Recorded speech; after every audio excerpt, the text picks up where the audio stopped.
Hi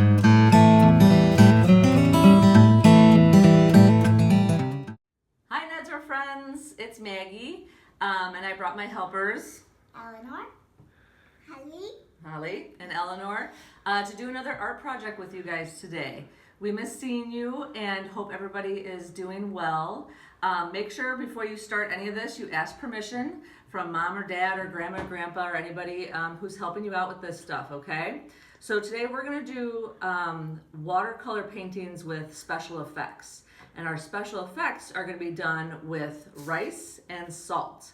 So let me show you the supplies that we're gonna use. We have a little paint tray, but if you don't have one, you could use a cookie sheet or just something to cover your space so you don't make a big mess, and it makes cleanup a lot easier. We have some watercolor paper. If you don't have watercolor paper, white paper is okay. Just don't put too much water on it because it'll get really soggy, okay?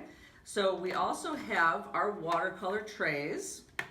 We have some cups and dishes with paintbrushes ready to go and paper towels.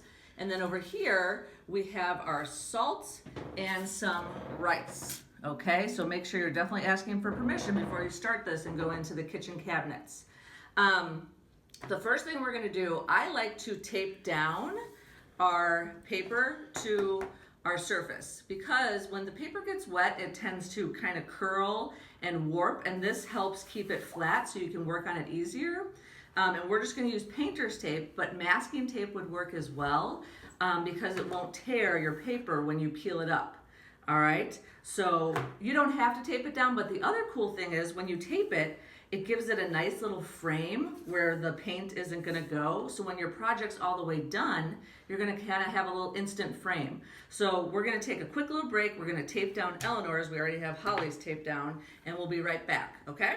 Okay, so we taped down both pieces of paper for the girls, and I'm just gonna start a little corner to show you what we're gonna do, and then we're gonna let them take over and paint away.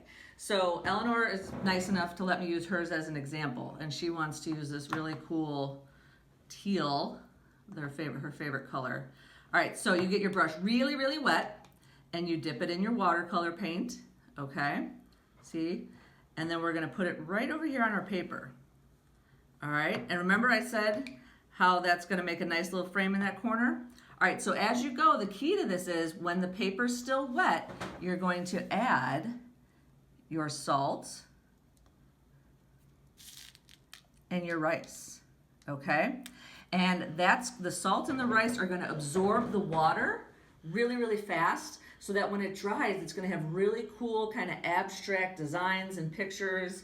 We did a little practice one earlier, and the girls thought it started to look like a seahorse. So we're gonna let them get started, but that's the most important thing of this one is you have to sprinkle the salt and the rice as you go when your paper is wet. Okay, so I'm gonna let them take over, and they're gonna paint away, and then we're gonna come back and show you what they look like, and we'll be right back.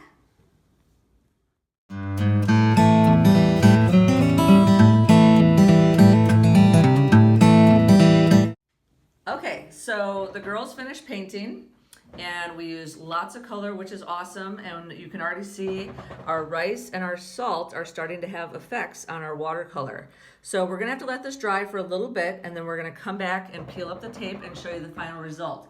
But just a couple of tips. When you're using watercolor, or really any paint, but especially watercolor, the colors run together really easily because of all the water in it. So you wanna make sure not to mix it too much, otherwise it gets really muddy. So for parents, I actually pop out the brown and the black automatically, so that's not really even an option, to help eliminate the pictures from getting too muddy. Also, your brushes, you might have to clean them in between, because if you used a lot of blue and then you go to use a different color, it might mix before you want it to, all right? So you might have to clean your brushes and water as you go. We didn't really, but that's okay. It worked out fine. So we're gonna take care of that. We'll be back in a little bit, and we'll show you our final dry product. All right, so we let our pictures completely dry, and then we brushed away the salt and the rice, and you can see it leaves really cool little patterns and designs around. Okay, so remember for ours, we taped it down so we give it a border. So Eleanor, do you want to peel up carefully? I want to peel up mine. Yeah, and then Holly will do yours. All right, so we're gonna finish peeling those up and then we'll show you the finished product. Okay, so we peeled off our tape, and remember I said it would give us a nice little frame? Doesn't that make it look really cool? Very professional. So Eleanor, you got yours. Holly finished hers. All right, so with really simple materials, this is just a process project, so it just takes a couple different steps. You have to be patient, but the end results look really neat, and everybody's gonna look different, and that's what we wanna see. And the biggest thing is to fill in all that white blank paper, okay? So I can't wait to see some of your projects. I hope you get to try this at home. Send them to my email, mgoode@nedzra.org. And then next week when we do a video, if you send me some, I'll try to include those pictures that you made. So we miss seeing you guys. We hope you're doing well at home. We can't wait to hear from you, and we hope you enjoy this project. What do you guys say?